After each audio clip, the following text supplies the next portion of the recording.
कुछ नहीं कहा, आपको 2 थप्पड़ मारे तो हमारी छाती फूल जाएगी। अगर यह सुनने को मिला कि 4 जवान चढ़ के खूब, तो हमको रोना आएगा कि हमारी बात तुम नहीं समझ पाए। मेरे प्रभु आए और तुमने प्रभु के साथ, बिल्कुल प्रभु हैं, सब में प्रभु हैं, फिर साधु में तो है ही है। और जहां साधु सेवा होती वहां लीला ऐसी करेंगे प्रभु, इसीलिए बहुत साधु सेवा कठिन व्यवहार है। रसिक मुरारी जी के मुख पे पूरा पत्तल मारा, गुस्सा जानी चाहिए, लेकिन उन्होंने ऐसे एक सीत भी नहीं गिरने दिया।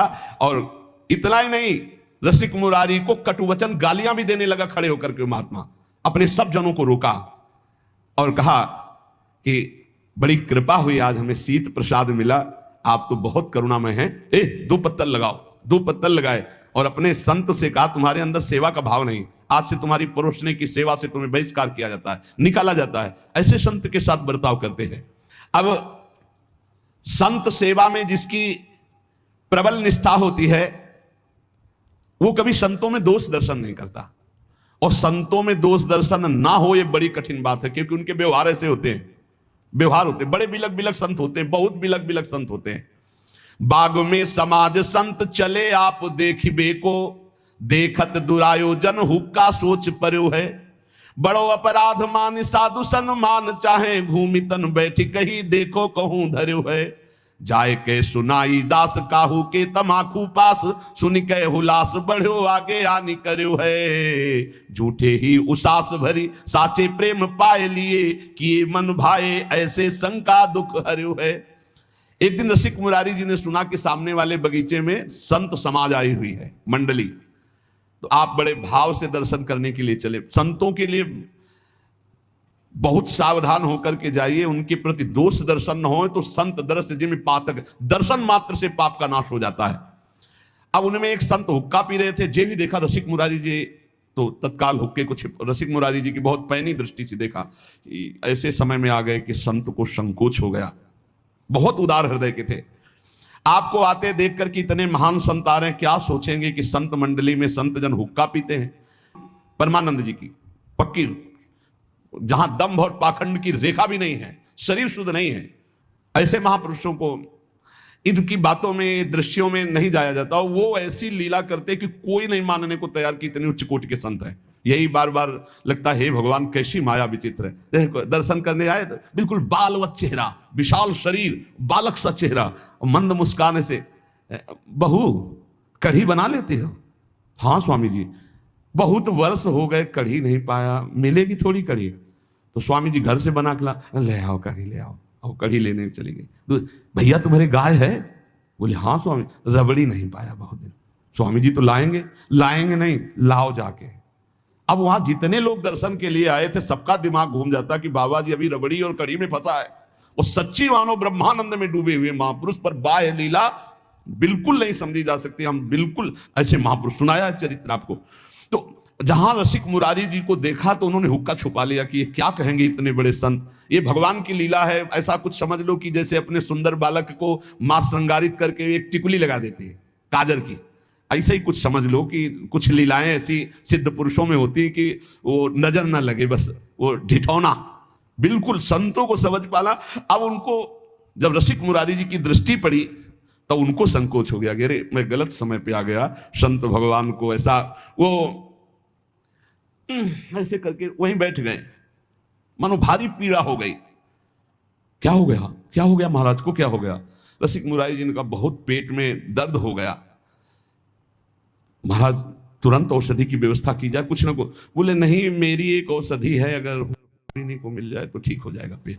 तो जो संत छुपाए थे ना, तो उनका महाराज हाँ, बोले लाओ लाओ। और ऐसे करके मानो बहुत मुंह में एक भी नहीं, बस ऐसे पी रहे। आहा, देखो संत कृपा से, संत प्रसादी ने हमारा पेट दर्द ठीक कर।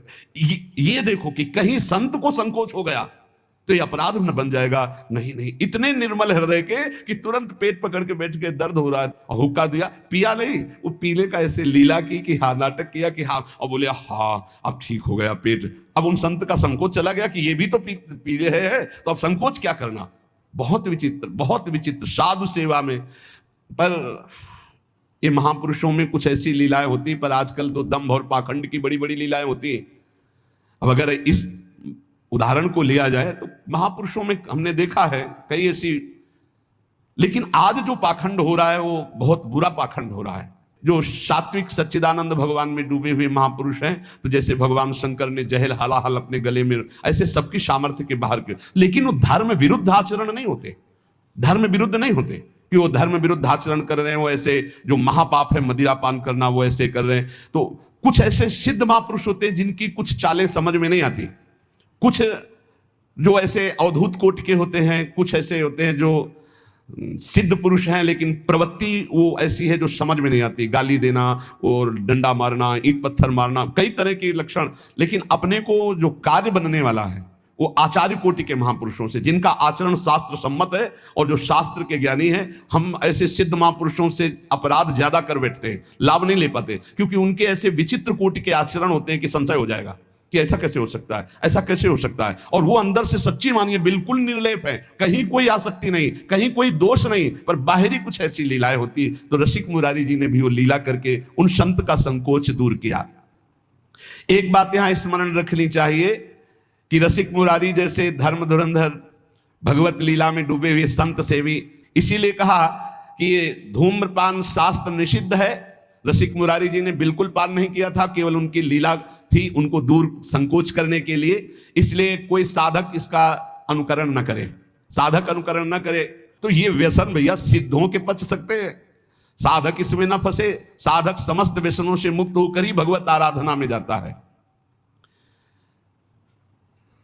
आगे का प्रसंग गुरु सेवा भक्ति को बहुत उच्च कोटि का है, वो आगे वर्णन करेंगे, समय हो गया है।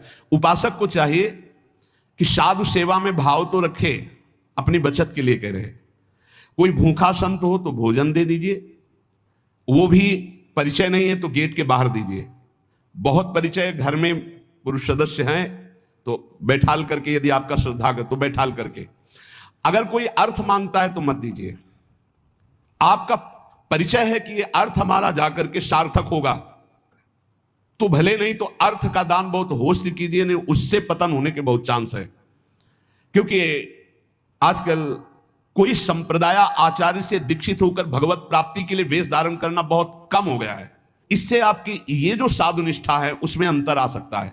इसलिए अपनी तरफ से बहुत सावधान रहें कि किसी का दोष दर्शन न हो, किसी की निंदा ना हो, इसके लिए किसी से व्यवहार ना हो। अगर कोई साधु दरवाजे पे आ जाता है, अपरिचित है, तो गेट के बाहर अन्न देने की चेष्टा करें, वो भी घर के किसी सदस्य से। हाँ, कि भोजन पानी आपको मिल सकता है, वो भी गेट के बाहर भिक्षा रूप में दे दीजिए। परिचय का है तो फिर घर में भले पवा दो, अगर घर के सदस्य हैं तो। नहीं तो पता नहीं कौन किस रूप में, जैसे भगवान मिल जाए ऐसे कौन किस रूप में पाखंड हो, किस रूप में दम्भ हो। इसलिए हम साधु सेवा के प्रति श्रद्धा बढ़ाने की बात कहते हैं, पर सावधान होते हुए। सावधानी नहीं रहेगी तो फिर आपका साधन पथ बिगड़ जाएगा, क्योंकि बहुत ही कलिकाल का जो मलिन स्वरूप है वो विकसित जो देखा जाता है, तो बहुत डर लगने लगा है कि हमारी साधुता बड़े खतरे में पड़ गई है। बड़े खतरे, जहां कहा गया साधु ते होए न कारज हानि, तो बड़े खतरे में हो गई है। बहुत सावधानी रखें, अपनी साधु श्रद्धा बढ़ाने के लिए ज्यादा संपर्क न रखें। अगर कोई आ जाता है तो उस समय भगवान जैसी प्रेरणा करें, उनका स्वागत कर, वस्त्र दे देना, पानी दे देना, मधुर वचन बोलना, भोजन दे देना, इस सब के लिए अतिथि देवो भव। अर्थ देने के लिए बहुत सावधानी से अर्थ दिया जाए, जहां हमारे अर्थ का ठीक धर्म पूर्वक प्रयोग होगा। नहीं तो अगर अर्थ ऐसे मनमानी दे दिया जाए, उसका अधार्मिक क्रियाओं में प्रयोग होगा तो आपको भी उसका फल मिलेगा, अर्थात अधर्म क्रिया का दंड का भागी आप भी बनेंगे, क्योंकि आपका अर्थ उस अधर्म क्रिया में गया। इसलिए पात्रता देखी जाती है अर्थ देने के लिए। भोजन पानी और वस्त्र देने के लिए पात्रता की जरूरत नहीं। कोई भी हो, साधु वेश में हो या ना हो, कोई कह रहा मुझे भूख लगी है, उसे भोजन पवा दो। कोई सर्दी में कांप रहा है, उसे वस्त्र दे दो। कोई बीमार है, उसको औषधि दे दो, पैसा नहीं, उसको जाके औषधि दिलवा दो। इन सेवाओं से भगवान की कृपा की प्राप्ति होती। खूब नाम जप करो, इसी जन्म में भगवत आराधना के बल से भगवत प्राप्ति हो जाए, ये जीवन का परम लाभ। शेष चर्चा आगे। श्री राधा वल्लभ लाल की। आज इस वीडियो में हम वैदिक